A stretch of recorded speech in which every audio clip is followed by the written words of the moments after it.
कांग्रेस के senior leader व साबिक वजीर मोहम्मद अली शब्बीर ने कहा है कि कांग्रेस पार्टी इतवार को यल्लारेड्डी में एक बड़ा जलसे-आम मुनक्किद कर रही है, जो मनऊरू मनपुरू के तहत मुनक्किद किया जा रहा है। इसमें टीआरएस हुकूमत की किसान मुखालिफ पॉलिसियों को बेनकाब किया जाएगा। एक प्रेस कॉन्फ्रेंस से खिताब करते हुए मोहम्मद अली शब्बीर ने बताया कि तेलंगाना प्रदेश कांग्रेस कमेटी के सदर और MP ए रेवंत रेड्डी यल्लारेड्डी में मनऊरू मनपुरू जलसे-आम के दौरान धान के किसानों के मसाइल और दीगर मसाइल के बारे में बात करेंगे। उन्होंने कहा कि इजलास के दौरान किसानों, बेरोजगार अफराद और बीड़ी वर्कर्स से मुताल्लिक मसाइल पर नोटिफिकेशन एक डिक्लेरेशन जारी किया जाएगा। उन्होंने आवाम से अपील की कि वो कसीर तादाद में शिरकत करके इस प्रोग्राम को कामयाब बनाएं। उन्होंने कहा कि जिले कामारेड्डी के तमाम हलकों से हजारों लोगों ने पहले ही इस मीटिंग में अपनी शिरकत की तस्दीक कर दी है। शब्बीर अली ने कहा कि रियासत तेलंगाना में टीआरएस और मरकज में बीजेपी के दौरे हुकूमत में किसान इंतहाई परेशानी में जिंदगी गुजारने पर मजबूर हैं।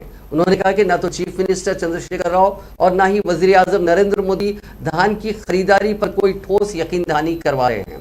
उन्होंने कहा कि निजाम सागर आयकुट में यासंगी के मौसम में धान की काश्त की जाती है। उन्होंने कहा कि रवां सीजन में तकरीबन 83,000 मीट्रिक टन धान की काश्त मुतवक्को है। तमाम फी क्विंटल धान पर 1960 रुपये के बजाय किसानों को सिर्फ 1500 से 1600 रुपये की कीमत पेश की जा रही है। प्रेस कॉन्फ्रेंस में मोहम्मद अली शब्बीर के साथ कांग्रेस जिला सदर कामारेड्डी कैलाश श्रीनिवास, यूथ कांग्रेस सदर श्रीनिवास गौड़, अकलियती सदर मोहम्मद सिराजुद्दीन अहमद इम्तियाज मौजूद थे।